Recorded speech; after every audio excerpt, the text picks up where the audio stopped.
Samantala, nagbababa ang pag-asa sa publiko sa maaring maging epekto ng El Nino sa bansa. Ilan ating kababayan may iba't ibang diskarte upang maibsan ang mainit na panahon. Yan ang report ni J.M. Thompson. Tuloy-tuloy ang ginagawang pagbabantay ng pag-asa sa pabago-bagong panahon, lalo na't nakita ng mga eksperto na posibleng magkaroon ng 9 hanggang 17 malalakas na bagyo. Subalit makakaranas po tayo ng mga malalakas na mga pag-ulan sa may kanlurang bahagi ng bansa during the southwest monsoon or habagat season.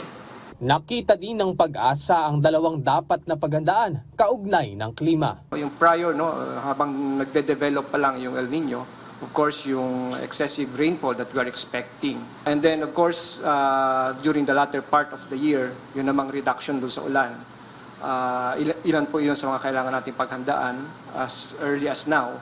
So kailangan po nating ang paghahanda ay hindi lang long term but also meron din tayong short term at different levels po yung ating paghahanda.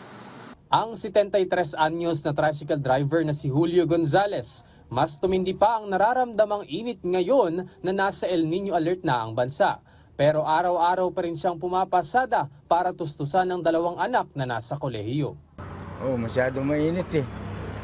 Sobrang init pag tanghali na. Gumagawa na lang siya ng paraan para hindi maapektuhan ang kanyang kalusugan. Tubig lang, inom ng tubig eh. Nagpapaypay lang. Papaypay lang ng karton. Ang tagahugas naman ng pinggan sa karinderya na si Monica Paraon, mula noong pumasok ang matinding init, todo tipid na sa tubig. Mahalaga sa kanya ang bawat patak na dumadaloy sa kanilang gripo. Sa lahat, paligo, paglalaba, pagluluto, pagdidilig ng mga halaman. Marami gagamitan ng tubig. Pagka maghugas ka ng plato, medyo ang tubig ngayon, mahina. Kasi nga, pagdating na nga ng El Nino na yan, kailangan pa ba magsanay ngayon para magtitipid kung kailang na. Dagdag pa ng ginang, 1 beses sa 2 linggo na lang ang kanilang paglalaba at ang mga gripo ay nakakandado para hindi paglaruan ng mga bata. Sa kasalukuyan, normal pa naman ang supply ng tubig sa bansa at patuloy ang pagbabantay ng ahensya. Malaki ang maaaring maging epekto ng El Nino sa iba't ibang sektor ng lipunan, lalo na sa sektor ng agrikultura.